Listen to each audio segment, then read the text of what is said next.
ತಟ್ಟೆ ಇಟ್ಟಿದ್ಯಾ? ನೀನು ಬಾರಮ್ಮ ಊಟ ಕುತ್ಕೋ. ಬೇಡ ತಾಯಿ, ಆ ಶಶಾಂಕ್ ಅಪ್ಪ ಅಮ್ಮನ ಮಾತು ಕೇಳಿನೇನೆ ಹೊಟ್ಟೆ ತುಂಬೋಗಿದೆ. ಎಲ್ಲ ನಿನ್ನಿಂದಾನೇ ಆಗಿರೋದು.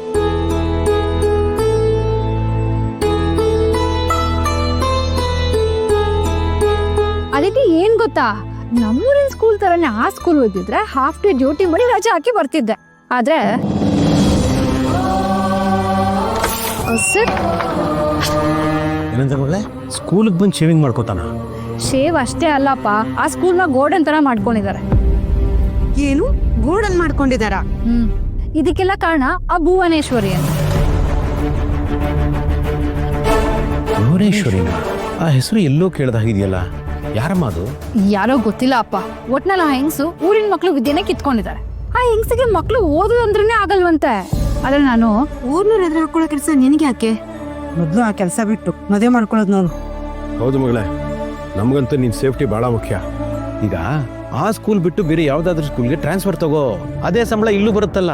ಅಪ್ಪ, ನನ್ ಪಾಠ ಮಾಡ್ತಿರೋದು ಬರೀ ಸಂಬಳಕ್ಕಲ್ಲ, ಅದು ನನ್ ಸೇವೆ.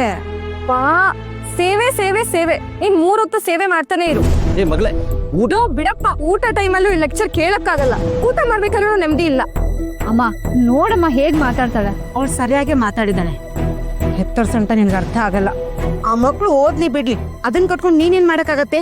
ಅಮ್ಮ, ಟೀಚರ್ ಆಗಿ ನಾನು ಮಕ್ಳನ್ನ ಸರಿ ಮಾಡಿದೆ, ಇನ್ಯಾರು ಸರಿ ಮಾಡ್ತಾರೆ? ನಿಮ್ಗೆ ಗೊತ್ತಲ್ಲ, ಓದು ಬರಹ ಇಲ್ಲೇ ಅಮೃತಕ್ಕನ್ ಜೀವನ ಏನಾಯ್ತು ಅಂತ.